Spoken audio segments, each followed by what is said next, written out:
Buen día, doctor Sergio. Nuestro grupo está conformado por Natalia Salamanca, Adriana García, Daniela Osorio y quien habla, Alejandra Triana. Nos correspondió hablar del libro de Filosofía del Derecho de Arthur Kaufman, página 1 a la 71, en lo que respecta al capítulo 13, la validez del derecho, derecho de resistencia, desobediencia civil. Bueno, en cuanto al primer acápite, encontramos lo que es derecho y deber. Él cita a Carl Agus, donde determina la validez jurídica, indica que esta es cuestión fundamental de la filosofía del derecho, que se encamina a saber cómo a partir de los imperativos, digamos, se guían en lo que respecta al pensamiento del legislador, los cuales pueden ser concebidos por normas vinculantes.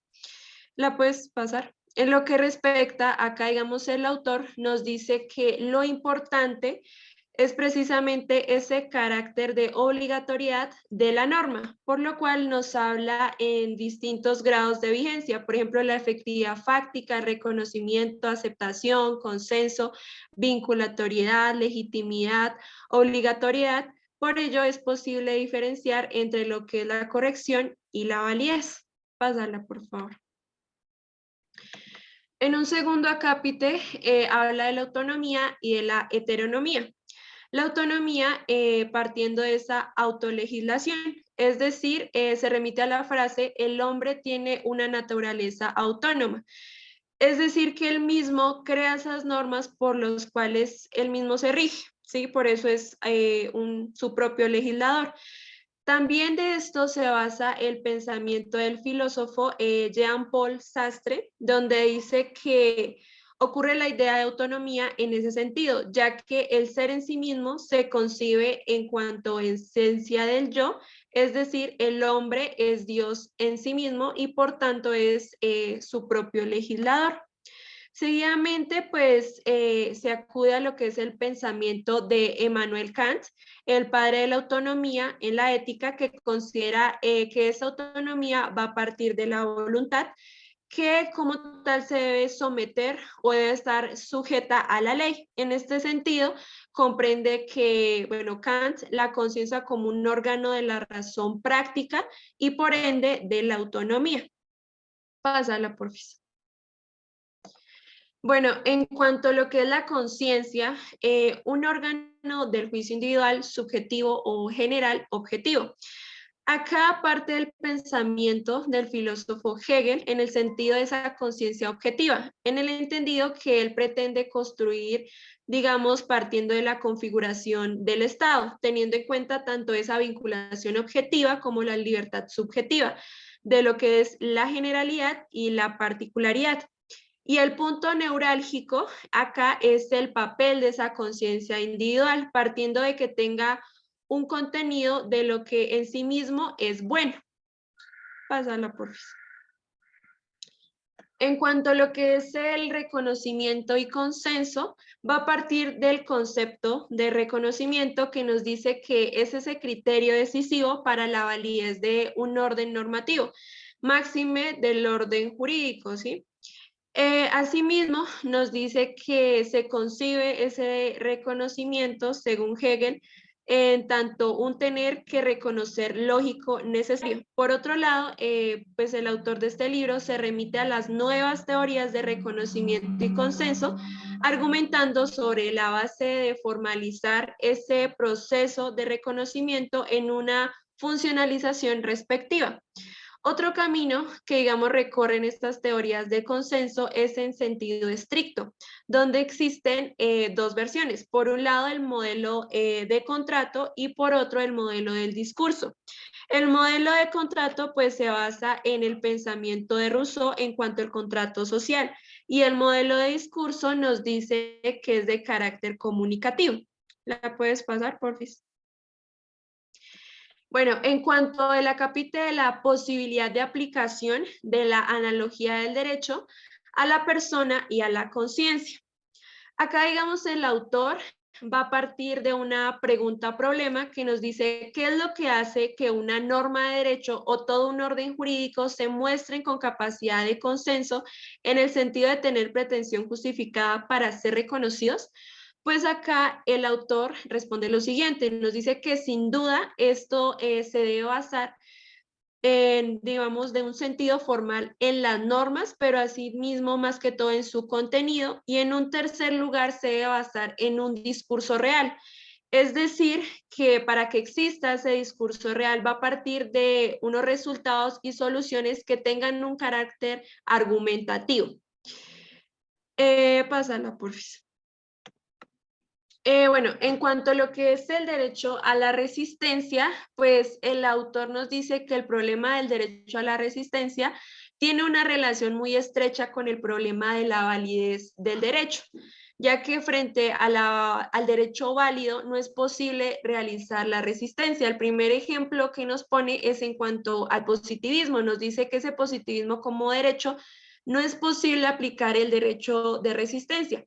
Ese derecho de resistencia es posible aplicarlo en el positivismo en el entendido cuando es injusticia legal.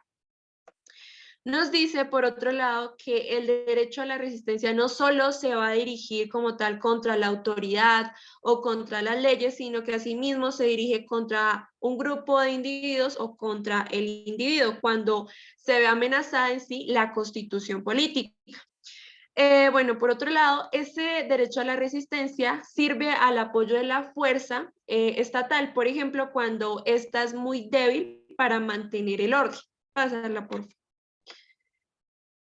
Bueno, en cuanto al derecho a la resistencia en el Estado de Derecho, especialmente en cuanto a esa desobediencia civil. Acá va a partir del pensamiento de Mahatma Gandhi en cuanto a lo que significaba para él esa desobediencia civil.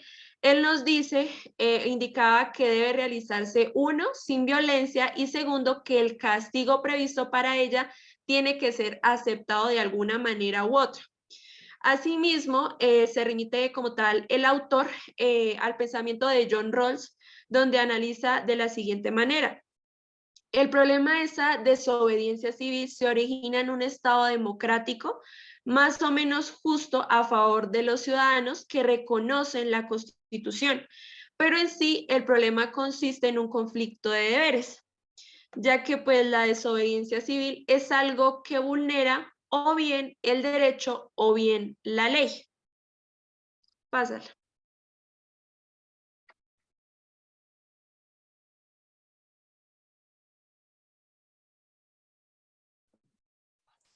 Listo, el segundo capítulo es denominado como delimitaciones.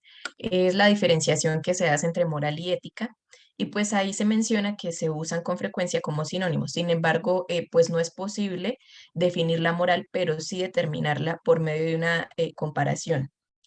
Como derecho, uso, hábito, costumbre o una convención. Por otra parte, pues la ética se confunde con etos y la moralidad respectivamente de ética y filosofía. Estas dos se colocan en un mismo plano siempre. Siguiente, por favor. El tercer capítulo es denominado la polaridad del derecho y la moral. En el primer apartado, pues se denomina la tesis de la separación y de la identidad.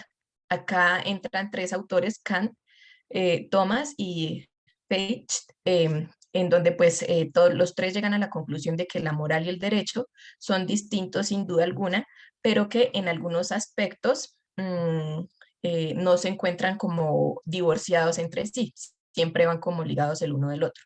Siguiente, por favor. El segundo apartado es denominado el sujeto final del derecho y la moral. Aquí se hace la diferenciación pues entre el derecho y la moral. El derecho por su parte tiene por objetos las relaciones entre los hombres y la moral, por el contrario, el hombre en cuanto a la naturaleza individual. En este apartado también se menciona el derecho subjetivo y el objetivo. El subjetivo, lo que le corresponde al hombre en tanto a la persona y el objetivo, garantizar y proteger los derechos subjetivos del hombre, los derechos humanos y los fundamentales. Siguiente, por favor. El tercer apartado es denominado la autonomía y heteronomía. En la distinción entre la moral y derecho, pues se afirma que la moral se fundamenta en autonomía y por el contrario el derecho en la heteronomía. El derecho entonces no tiene que ver con el complejo total de valores morales, sino solamente con uno de ellos, con el valor de la justicia. Siguiente, por favor. El cuarto apartado es denominado como la exterioridad e interioridad. Bueno, en el derecho se valora lo interior desde afuera y en la moral se valora lo exterior a partir de lo interior.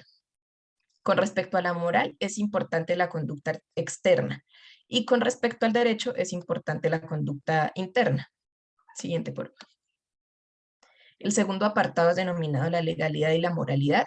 En cuanto a este, pues el derecho se conforma con la mera legalidad y pues este no depende de la convicción moral. Siguiente, por favor.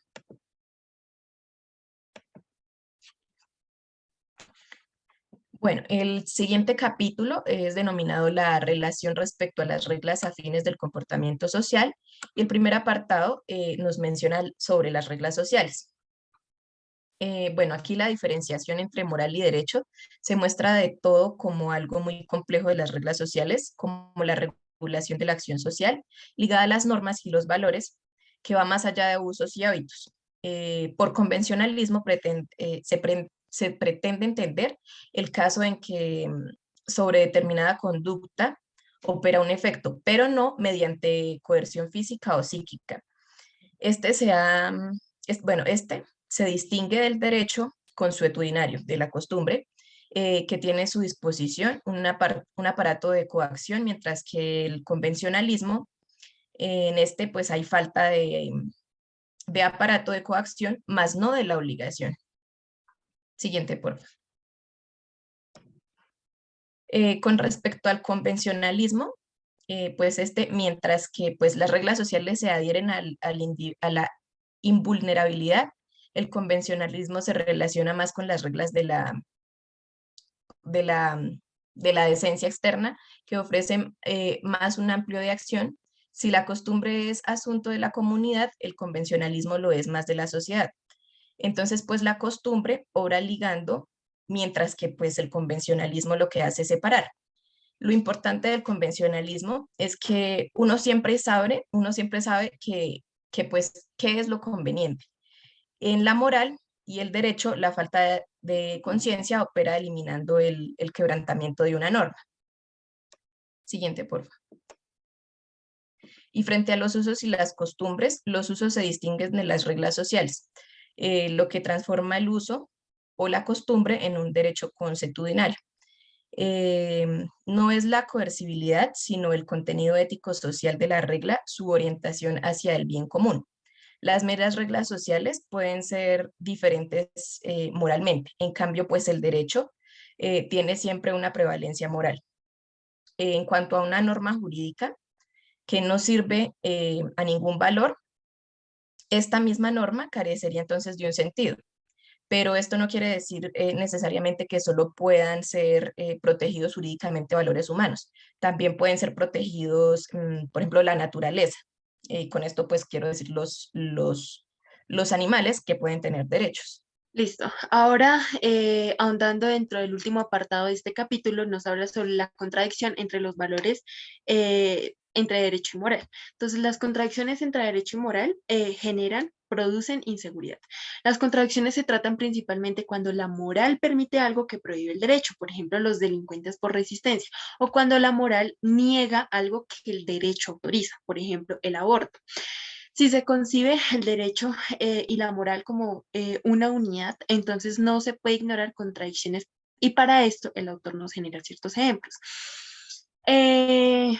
Delincuente por resistencia, la desobediencia civil y la interrupción del embarazo. Dentro de estos, lo que el autor concluye de estos ejemplos es que estas contradicciones de alguna u otra forma se disuelve el desacuerdo que hay entre esto por algunas cosas externas que puedan suceder. Y pues en sí, el derecho moral, la conclusión de esto es que no son lo mismo, pero en sí es posible evitar hasta un cierto punto las contradicciones de valores entre moral y derecho. Sin embargo, en algunos ámbitos sigue existiendo estas contradicciones. Únicamente está permitido aplicar el derecho penal donde es incondicionalmente necesario para la protección de la sociedad, es decir, solo para la protección de aquellos bienes jurídicos que son imprescindibles para la vida del hombre en convivencia. Siguiente nota. Y siguiente atrás. Dentro del capítulo 10, entonces, se habla sobre la doctrina del espacio libre del derecho. Siguiente. Entonces, el espacio libre del derecho, el autor nos remite a la relevancia que para el derecho penal tiene dicha doctrina. Pues de este despliega su principal significación. Entonces, la doctrina del espacio libre del derecho ha encontrado desde la ciencia jurídica y profundizado en el derecho penal múltiples partidarios, pero también varias contradicciones. Para esto hay un objeto de rechazo, el cual es que hay un grave malentendido. Se objeta que la renuncia a la regulación jurídica en el ámbito de la criminalidad conduce a un estado de naturaleza sin derechos y por consecuencia al reconocimiento del derecho del más fuerte. Por ejemplo, lo que es el aborto y la interrupción del embarazo dentro de los partidarios a favor y los que están en contra. Entonces el autor nos dice que dentro de esto habría un ataque, una batalla entre clínicas, y este ataque es un fantasma, ¿sí? O se ataca a un fantasma, o al menos de una manera doctrinaria el espacio libre del derecho roza pues bastante. Entonces, el espacio libre del derecho no significa jurídicamente no regulado, sino que jurídicamente no vale. Siguiente, por favor. La juridicidad o antijuridicidad. Entonces, el problema de la doctrina del espacio libre del derecho reside en la pregunta sobre si todas las formas de comportamiento relevantes penalmente pueden ser concebidas mediante jurídicas, y aquí pues no se encuentra ni inocencia ni culpabilidad. Siguiente, por favor. El siguiente apartado entonces nos habla sobre unos intentos de solución. Entonces, dicha doctrina le falta una categoría para poder juzgar correctamente la conducta, y para esto hay una serie de propuestas a manera de solución. Entonces, el autor nos plantea un ejemplo. Entonces, un accidente en masa en una autopista genera 2 heridos de gravedad. Ellos son llevados al hospital y el médico jefe que los atiende, el responsable, conecta solo a uno de ellos a la única máquina de corazón y pulmón que quedaba disponible. En este entendido, se salva esta persona, pero el otro que no pudo acceder a la máquina, pues muere, no alcanza a sobrevivir. Teniendo en cuenta esto, la conducta del médico está reglada jurídicamente por homicidio en estado de necesidad. Se cuestiona entonces unas soluciones por medio de los autores. Entonces, siguiente nota. Entonces, iniciamos con Hans Heijisch, el cual dice que en tales casos se produce una colisión de deberes jurídicamente insolubles. Y por otro lado, Gunther Strentwerth escribe que tiene que decirse de tal forma que no se puede elevar un reproche jurídico de culpabilidad. Es decir, su decisión tiene que ser respetada por el derecho. Estas dos respuestas pues llaman la atención para la seriedad dogmática. Manifiestan el total estado de abandono de la dogmática. Siguiente, por favor. Entonces, se muestra una vez más que tal dogmática dominante del derecho penal le falta una categoría para juzgar. Entonces, a partir de este conocimiento entra Reinhard Maures realizando la propuesta de introducir un escalón en la valoración, el cual es denominado responsabilidad por el hecho. Y la responsabilidad por el hecho no se presenta efectivamente en un motivo de exculpación. La desaprobación únicamente concierne al hecho y no al autor. Siguiente. Tercer camino, no prohibido, no permitido. Entonces, con la doctrina del espacio libre del derecho ya no subsiste una falta de claridad. Este reconoce entonces un tercer camino, es decir, la categoría de lo no prohibido. Tiene su ubicación sistemática jurídica entre la juridicidad y antijuridicidad. Contra la doctrina del espacio libre del derecho, algunos objetan que entre juridicidad y antijuridicidad no puede existir un ámbito de lo no prohibido, pues se trataría de un opuesto contradictorio. Entonces, anteriormente se dijo que el espacio libre del derecho es algo precario. Entonces sería posible considerar como el motivo principal de esta doctrina sea malentendida. Para esto se tendría que llamar un espacio libre de valoración jurídica. Incluso decir que el término no satisface, por ende se entra a denominar no prohibido, no permitido, lo cual esto no quiere decir que lo no prohibido signifique jurídico y lo no permitido equivale a lo antijurídico. Siguiente, por favor.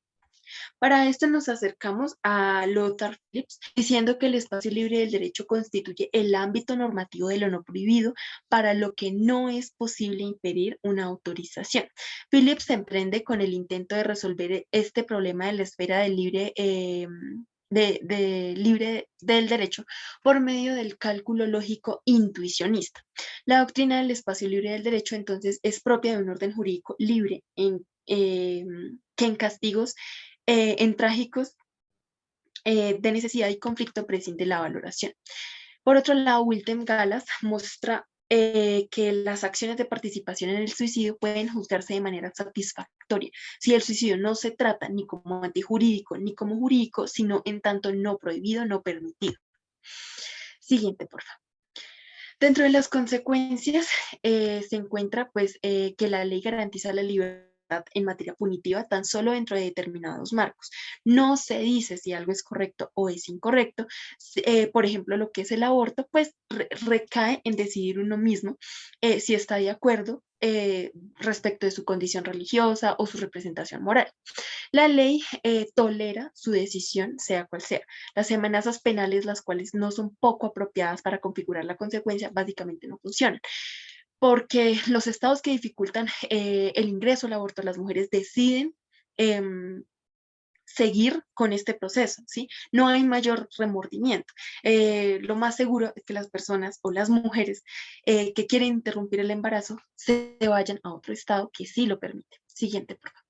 Si el ordenamiento jurídico entonces se abstiene de cualquier valoración respecto a la interrupción no sancionada del embarazo, cesa esa discrepancia entre derecho y moral. Esta tolerancia repele distintos puntos de vista religiosos, morales y ideológicos, crea la posibilidad de diferentes posiciones, ponerlas entonces en una solución intermedia que deben, bueno, esto lo que quiere decir es que cada parte debe abandonar su postura extrema.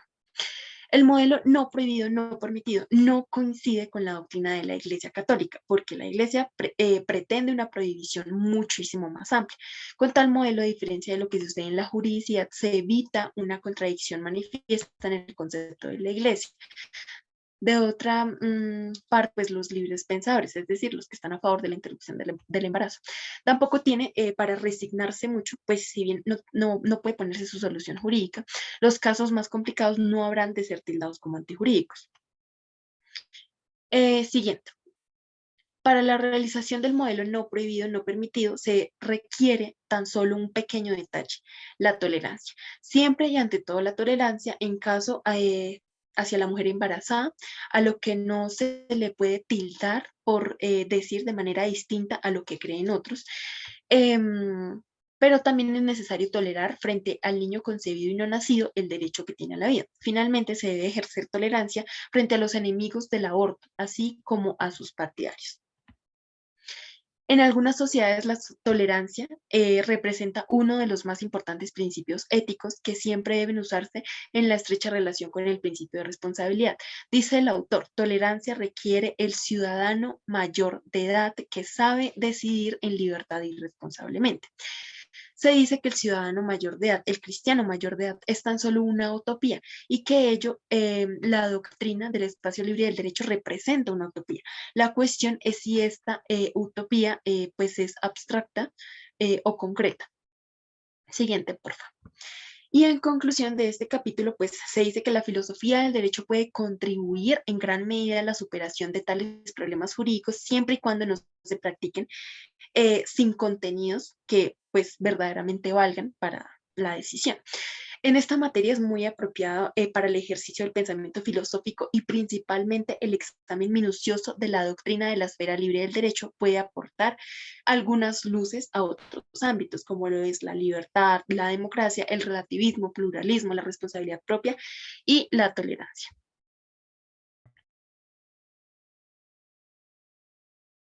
Bueno, pasamos al capítulo 16, en donde comienza con el postulado de la libertad. Bueno, aquí nos dice que un problema sobre la libertad es que ni la libertad ni la falta de voluntad se pueden proveer de manera rigurosa. y pues que una cuestión es de cómo deseamos ver a los hombres, si como criaturas libres o desposeídas de libertad, y si se coloca como fundamento el derecho, especialmente el derecho penal, como hombre autónomo y heterónomo.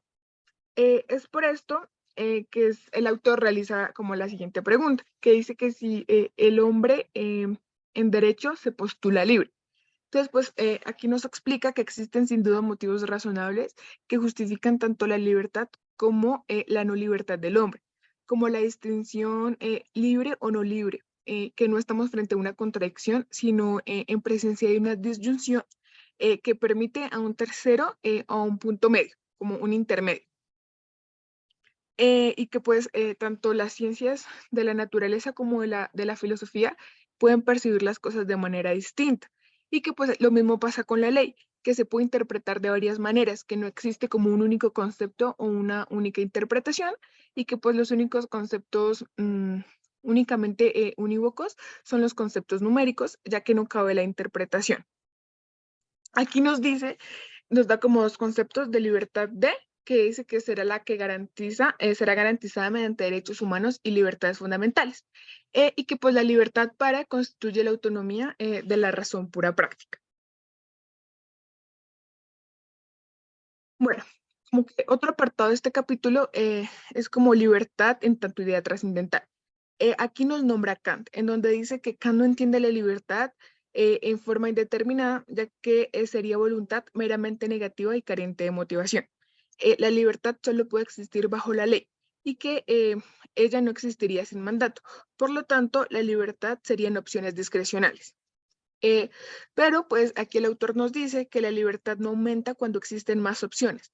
No se trata de tener muchas opciones a la disposición, sino si me puedo pronunciar libremente teniendo esas opciones, si me puedo expresar a favor o en contra de cada una de estas opciones. Bueno, aquí también nos da como nos nombra la libertad existencial, que aquí nos dice que es, bueno, la autodeterminación espiritual, que es idéntica a su capacidad de conocimiento y voluntad, lo cual es idéntico a su ser como persona. Conocimiento, querer y autodeterminación son únicamente posibles sobre la base de la libertad espiritual. La prueba de la libertad es siempre posible pensar como en una prueba de esta libertad, pero la prueba de la no libertad siempre es imposible pensar, como que no hay una prueba de esa no libertad. Y pues como conclusión de este apartado dice que la idea trascendental de la libertad significa que todo lo que sucede tiene alguna causa, como algún motivo. Bueno, también nos habla del proceso analógico para la demostración de la libertad. Nos dice que el problema en el derecho penal es que si el hombre decidió libre y responsablemente cómo realizar la acción, ¿cómo se puede constatar eso? La idea de la resocialización está fundada en la libertad, lo que se encuentra ligado a que el hombre cuando no es libre puede llegar precisamente a hacerlo. La experiencia es la que proporciona información sobre si un hombre promedio en una situación interna o externa se hubiera comportado de igual manera. Y que pues nos explica que este hombre promedio es como un tipo, así pues lo llama, y se encuentra como con un pie en el mundo de lo sensible y el otro pie en el mundo de lo inteligible. Y que por lo tanto jamás se podrá fundamentar una sentencia de la culpabilidad exclusivamente en la experiencia. La conclusión, bueno, entonces como que la conclusión por analogía nunca conduce a juicios de apodícticos seguros, sino que lleva a juicios problemáticos. Entonces que por lo tanto, como este proceso de analogía o analógico no proporciona un conocimiento preciso. Gracias.